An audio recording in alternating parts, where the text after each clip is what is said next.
मुंबई जैसे शहर में रात को लाइफ होती है, लेकिन कबीर के घर के आसपास शाम के 6 बजे ही सब दरवाजे बंद हो जाते थे। और रीजन उसने कभी सोचा भी नहीं था। कबीर एक सिंपल सा लड़का था, गांव से बिलोंग करता था। उसने अपनी ग्रेजुएशन वहीं कंप्लीट की थी। उसके सपने बड़े थे, वो मुंबई आकर जॉब करना चाहता। घर वाले मना कर रहे थे, पर कबीर नहीं माना। वो मुंबई आ गया। शुरू के दिन बहुत मुश्किल थे। कभी जॉब नहीं मिलती, कभी पैसे खत्म होने लगते।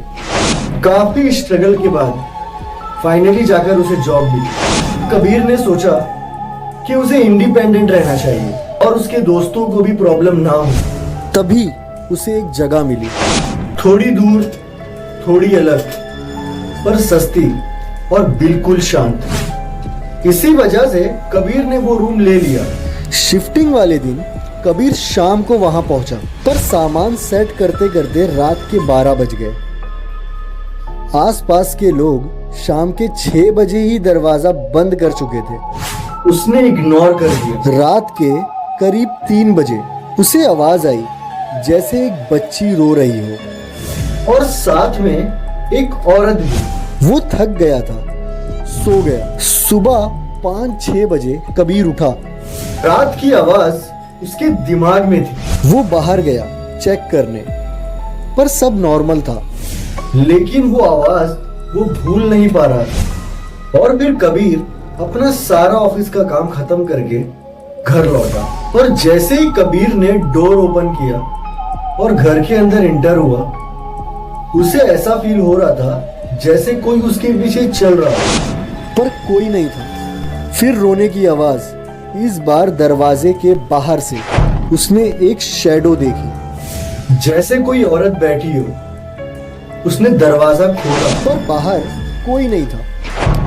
कबीर थोड़ा डर गया, पर फिर उसने सोचा कि शायद उसके ज्यादा सोचने की वजह से ये सब हो रहा है। फिर उसने इन सब चीजों को बोला कि जाने दो, अब मैं इन चीजों के बारे में नहीं सोचूंगा, मुझे कल सुबह काम पर भी जाना है। तो फिर वो इन सब चीजों को छोड़कर बेडरूम में गया और जाकर सो गया। अगली सुबह कबीर सीधा उठ गया और उसने सोचा कि ये सब क्या हो रहा है। और उसने फिर डिसाइड किया कि आज रात वो सच पता करेगा।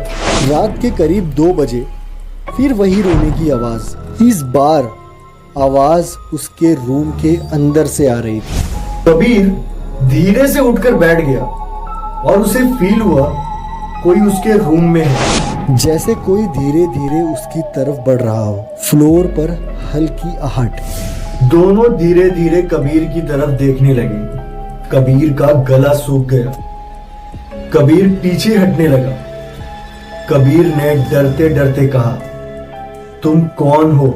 वो औरत रोते हुए बोली, हम यहाँ से जा नहीं पाए और अब कोई भी यहाँ आता है वो भी नहीं जा पाता।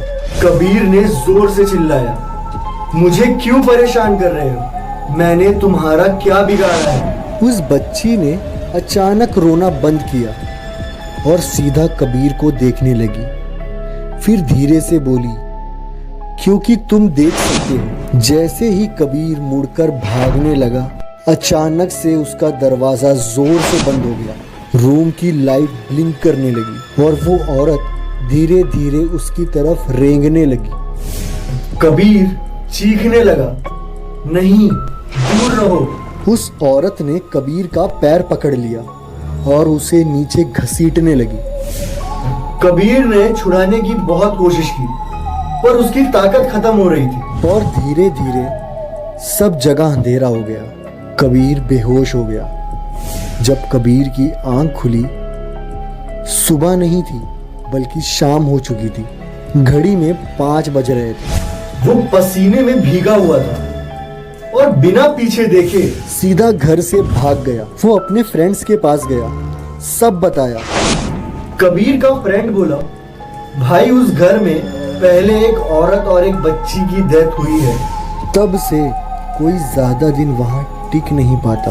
अगली सुबह कबीर दोस्तों के साथ वहां गया। जल्दी जल्दी अपना सामान उठाया। जाते वक्त उसे फिर से रोने की आवाज आई। पर इस बार कबीर ने मुड़कर नहीं देखा। कबीर कभी वहां वापस नहीं गया और आज भी वो घर किसी को ज्यादा दिन तक रुकने नहीं देता।